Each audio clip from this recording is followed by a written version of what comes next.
welcome everybody. We've got, I'm Michael Senior and founder of Net Sixth Form. I think many of you already know that, hence you're here.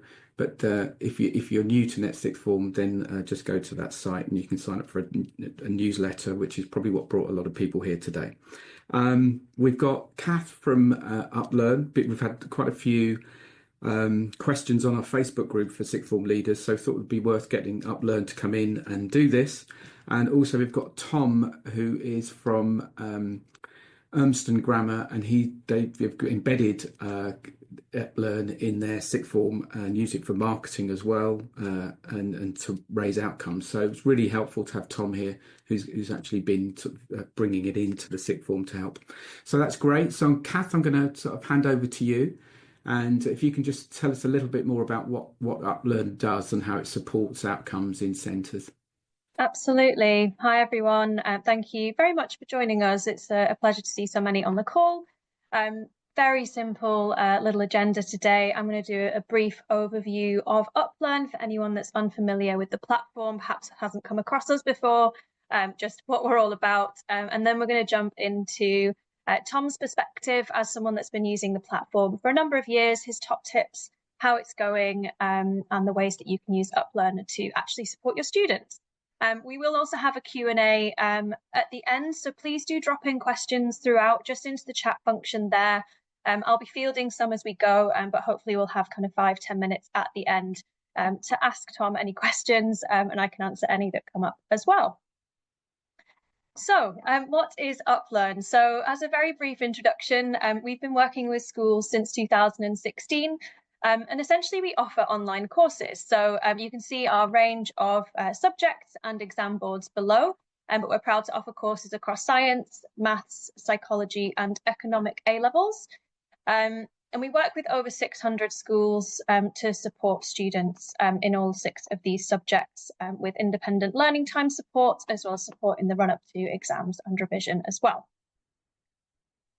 So what actually is Uplearn? The idea and the sort of origin of the platform is we were originally created as a competitor to something like having a private tutor. The platform is essentially an all-in-one resource that has content covering the entire spec for each of our subjects. So in theory, even if you weren't in school, you could use Uplearn to cover the entirety of the course content. So how that works for schools is, this is a resource that you can use to fill those gaps and guide students during that independent learning time and be very, very confident that they're covering that kind of high quality content and material throughout. And you can see exactly what they're up to as well. Most of this is done through instructional video content with interactive quizzes, as well as exam style support through full exam papers, exam questions, how-to guides, essentially giving students everything they need in one place to get kind of top grades in their subjects. The content is laid out with kind of an overall subject and then sections, so it's very easy for students to find what it is that they're looking for if they've got a particular struggle. And you can also kind of set these sections as assignments for students as well to make sure that you're kind of funneling them towards what's going to be absolutely the most useful. So there's a real kind of large range of videos, summaries and quizzes for them to be working through in those sections. Typically, it's kind of over 1,000 videos and about 10 times as many quizzes per course that we've got. All of the content is exam board specific, so it's all grounded in subject expertise and cognitive science. And as mentioned, it's very easy for you to go on and track kind of progress and engagement. We've got new features this academic year that allow you to actually set sections of the course as assignments for students. You can see their progress, identify gaps as well. So we're there to kind of maximize that progress during independent learning time, as well as kind of providing you with high quality assignment setting and tracking functionality as well. So over to Tom, who's going to be giving us some valuable insights, but just as a bit of background, Tom and Urmston Grammar have been working with Uplearn for 4 academic years now, kind of got over 300 students using Uplearn across the school. And nearly kind of 14,000, I'll round that up, probably better to round it down to 13,000 productive hours so far this year, but closer to those higher numbers by the end. And across the school has kind of set 663 assignments so far this academic year as well, so really utilising the platform. Tom, over to you for your slides and to kind of talk through your experiences.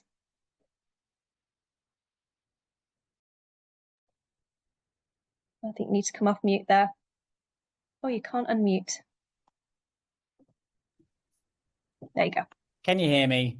Yes. Fabulous. Right, thanks everyone. Right, let me just give you a bit of an overview of what Urmston Grammar School's sort of context is like, because as much as lots of schools and colleges may be similar size, similar scale, that sort of thing, I think this is quite useful just to help understand the journey that we've been on and how some of those things can be transferable to each of your different centres. So we're a selective grammar school in South Manchester in Trafford Local Authority. We have about 375 students in our sixth form, so in the region of 180 odd to 190 odd per year group, and about 90% of our students study one or more of the 6 uplearn subjects, so either the A-level sciences, maths, psychology or economics. We've phased in the use of uplearn over the last 4 years, and it very much has been a journey, and that journey is still ongoing as well. I wouldn't say that we've, absolutely got it down to a fine art, but I'm very happy to share with you sort of the ways we've implemented it in our school, in our sixth form so far. So year 1 was back in 2021-22. That is back in the sort of the hangover of the pandemic. And if you recall, students that were sitting their A-levels in the summer of 2022, they are students that got their GCSEs as centre assessed grades right back at the start of the pandemic. So we had a core group of students in our year 13 cohort that we were really quite concerned about their progress. And in reality, these are students that, had they not had those inflated centre assessed grades for their GCSEs, they may not have even made it through to doing their A-levels.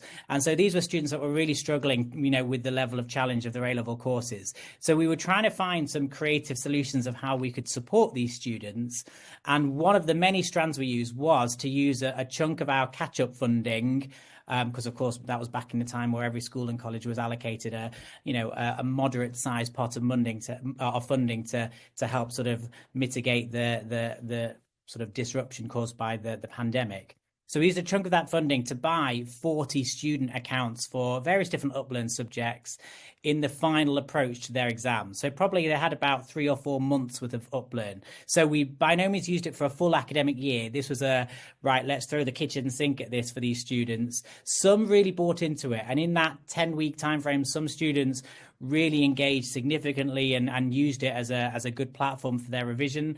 Others much more resistant, but certainly by the time that those students got their A-level results that summer, we were starting to think as a school, right, this uplearn platform, it might have got some legs this, so we're going to look into this in a bit more detail. So when it came to year 2, which was academic year 22-23, as I said, we'd only used it on a very small scale, but for the students that had engaged, it seemed to be working well. So what we did was any student that was a recipient of the 16 to 19 bursary, we purchased accounts for them for any of their uplearn subjects to support them with their independent study.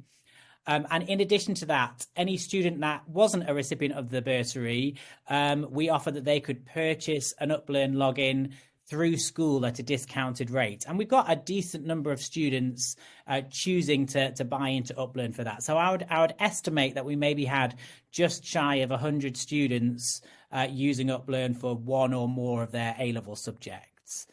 As a school, that year we were actually quite hands-off. Students used it for their own independent work. We didn't track it, we didn't monitor it, we were just sort of letting it happen organically, seeing what students completed independently. And it was at the end of that academic year, when our students had got their A-level results, that our head of physics actually did an analysis of his classes and noticed that there was really quite a strong correlation between students' use of uplearn and their attainment at A-level. So again, like another sort of level of sort of proof to us that, right, use of uplearn is really supporting students in their study through their A-levels. So then at the start of year 3, separate to uplearn entirely, as a sixth form, we decided to begin what we're calling a directed study programme across all departments. And this stemmed from, as a school, we were looking at, right, what can we do to improve our progress and attainment in the sixth form? as we, and I assume many other schools and colleges, spend an awful lot of time scrutinizing what goes on in the classroom. We have learning walks. Our teachers have sort of development targets of, those marginal gains they can implement in the classroom to improve their teaching and learning. But until this point, we really hadn't focused that much time on what goes on outside the classroom. And any experienced A-level teacher will know that actually what a student does outside the classroom plays a major part in help dictating what outcomes they're going to reach in their A-levels. So our directed study program involved each subject, as well as teaching lessons and setting homeworks. Each subject also provides a suite of additional sort of learning exercises that our students have to complete in their free periods, though we don't call them free periods anymore, we call them directed study periods. So essentially we're making independent study at A-level a bit less independent and a bit more sort of scaffolded and structured. And Uplearn was the directed study for our 6 Uplearn subjects. So students were set the task of doing 140 experience points. And experience points, students gain those points when they complete work on Uplearn. And 140 XP equates to approximately 2 hours of work each week. So a student, if they do biology, chemistry and maths, if they do 3 Uplearn subjects, the expectation was that they will have been doing 6 hours of Uplearn per week on top of whatever other homeworks or other work they're doing as part of their studies. So this was the first kind of on large scale use of Uplearn we had. So we bought these accounts for every student in the sixth form. So about 90% of students would be using Uplearn as part of their regular routine. Many students far exceeded the 140 XP. Some students really found that it worked for them, it resonated with them, and literally it would be their go-to way of working. Other students less willing to buy into it. As a general rule, the engagement from our year 12s was strong. And I think the reason for that was we had introduced Uplearn to them right at the start of their A-level courses. And so we wanted to normalise doing a few hours of Uplearn every week right from day one in the sixth form. And because that was established as a new routine, I think that helped sort of ensure high levels of engagement in year 12. Engagement in year 13 was much more challenging because a lot of the students in year 13 had already established their own ways of working, their own study patterns throughout year 12 when they didn't have Uplearn. And all of a sudden schools coming along and saying, right, actually, you've got to do it our way as well as whatever you've done previously. And so there were some students in year 13 that really bought into it, others less so, simply because they decided they could do quite well without it. But by the end of year 3, across our sixth form, there was an average of 70 hours of Uplearn completed per student across our cohort. And of course, that was not evenly distributed. Some students had literally done, or, in the thousands of hours. We're talking, well, not 1,000, several hundred, 1,100, 1,200 hours, and others have done hardly any, but 70 hours on average. And because we'd been committing quite a lot of time, quite a lot of our financial resources to this, we conducted some more analysis. I'm a member of the chemistry department at our school, and so I looked at our chemistry cohort results. So here we got a scatter graph, and it just shows we plotted the XP that students gained on their chemistry Uplearn throughout year 12 against the mark they achieved in their end of year 12 exam, which there's no huge patterns to be picked out initially. But when you kind of dig into this in a bit more detail, I've broken this down into 3 separate graphs. So as a scientist, I was really hoping to see a really strong positive correlation along this yellow line to show that actually, yeah, the amount of time you put into Uplearn is exactly proportional to your outcomes at A-level. Unfortunately, that wasn't the case. There's some students that fall more or less on that line, but not a vast number. The green area, which is where most of the plots are, showed to us that actually there are many students that can do well at A-level without Uplearn, or not having to rely on it. And that's something that when you reflect on it, we knew that anyway, because Uplearn has only been around for a few years. It has been possible for students to do well at A-level since the concept of Uplearn was even invented. So again, that's not kind of anything we didn't already know. But what I was really pleased to see was this area in red. So you can see on this graph on the right-hand side, hardly any students, in fact, just one, falls into this red area. And what that tells me is that Uplearn seems to prevent students from doing badly. So given that and we've got a cohort here of just under 100 students doing A-level chemistry, one student falls in that red area. So that tells me every student has done at least as well as they should do proportionally to their Uplearn usage, if not better. Or another way of phrasing it is there are no students that have done lots of Uplearn and haven't done well. So that was quite reassuring for us to show that it's a way of preventing students sort of underperforming in terms of their A-level outcomes. So that was the end of year 3. Year 4, so that's this academic year. In general, we are operating in the same way as we did in year 3. There's been some real positive developments in the Uplearn platform. So there's now improved integration between Uplearn and our school MIS system. So what that means is it links up with our SIMs. All student logins and account details and whatnot are created by syncing those together rather than being done manually. Last year in year 3, we set the expectation of 140 XP per subject, but we couldn't actually dictate exactly what students did. They would log on to their subject Uplearn and it would be entirely free reign exactly what they do. Now Uplearn have made an amendment so that you can actually set specific assignments. And that's really useful because it means that you can sort of scaffold and direct them particularly to key areas that you want them to focus on. You can either set assignments to individual classes or the whole cohort in one go. And so now, rather than having a 140 XP expectation per week, the majority of our subjects now set 1 or 2 assignments per week, and it makes it much more specific. But yeah, my final sort of summary statement is, we are still very much on this journey. Embedding Uplearn it's probably been harder work than I thought it would have been. And when you're dealing with the scale of students that we are dealing with, you've got to have a team of subject teachers, heads of department willing to put the legwork in their areas in sort of challenging students that aren't buying into it or who aren't, meeting the expected level of engagement that we're looking at. We definitely haven't cracked it. We're getting better each year, but we're quietly confident that this is having a really positive effect on the progress and attainment of our students.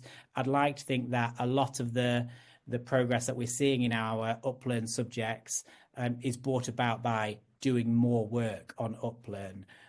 It makes it much more trackable, much more sort of evidenceable from our point of view as a school. If a student says that they forgot their homework and they've left it on their desk at home, you have no way of checking that. Whereas if a student hasn't done their Uplearn assignment and they said they have, well, you can log in there and then with them stood next to you and show them that you know that they haven't done it. So there's sort of fewer opportunities for students to sort of slip through the net in that sense as well. But yeah, that just gives you a bit of a whistle-stop tour of how we've used Uplearn so far.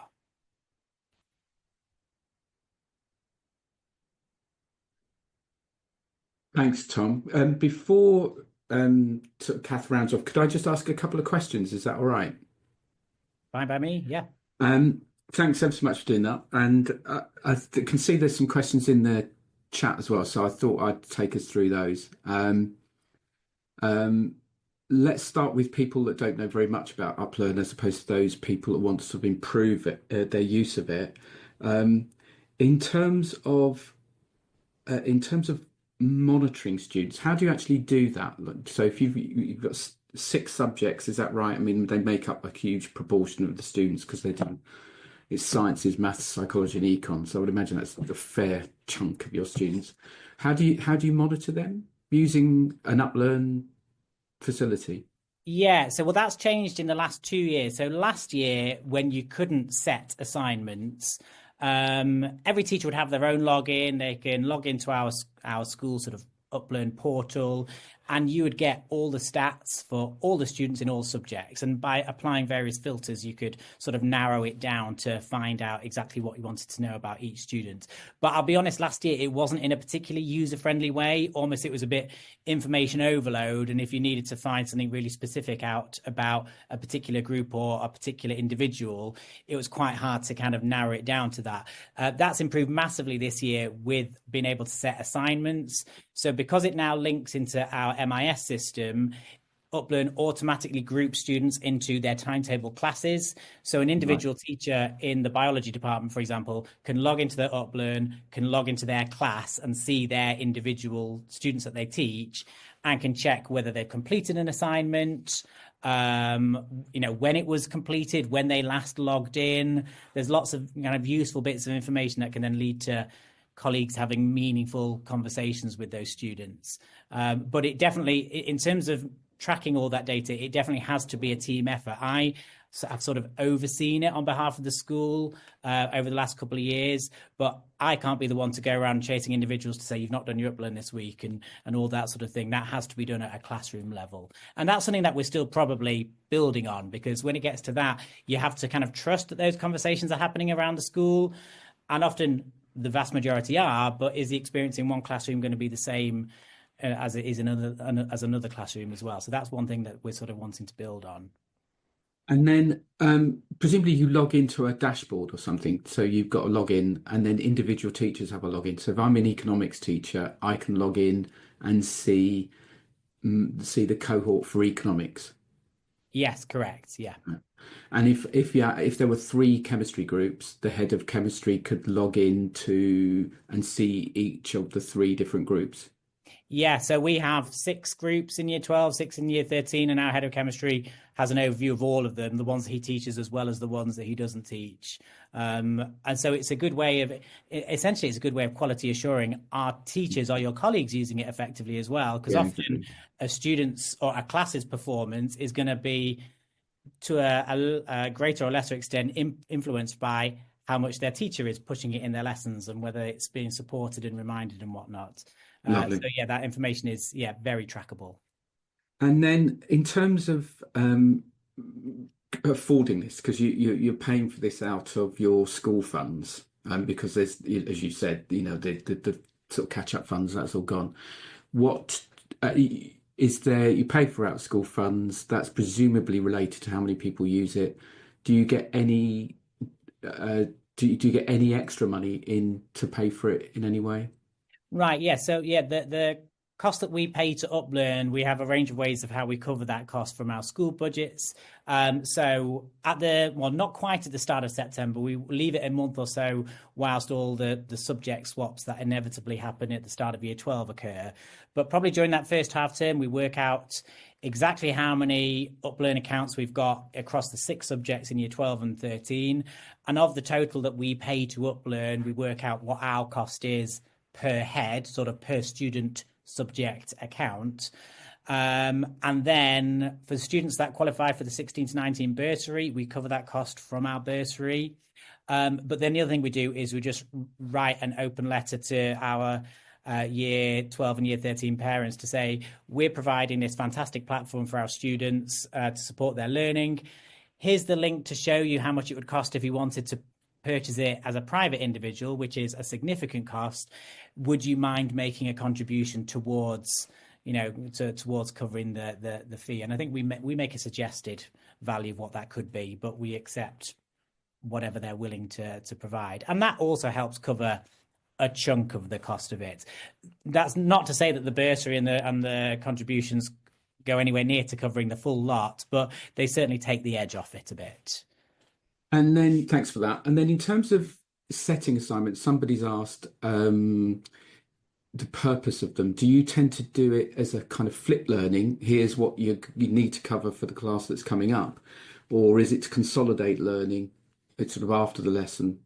I know it works differently in different subjects for us. So as a member of the chemistry department, I oversee this as a senior leader kind of role within school, but also I have a subject teaching responsibility as well. So as a member of the chemistry department, we set 2 assignments per week. And typically we pick a topic that they've just visited in lessons relatively recently. So some of the more recent year 13 topics. And then also one back from year 12 that they haven't looked at for a while. So a way of kind of keeping old knowledge sort of refreshed and ticking over in their minds. I know that there are other subjects, I believe biology is one of them, where occasionally they will use it to pre-teach some aspects of the course. But you can decide however you want, really. I would say there's way more tasks that you would reasonably want to set during the course of the year.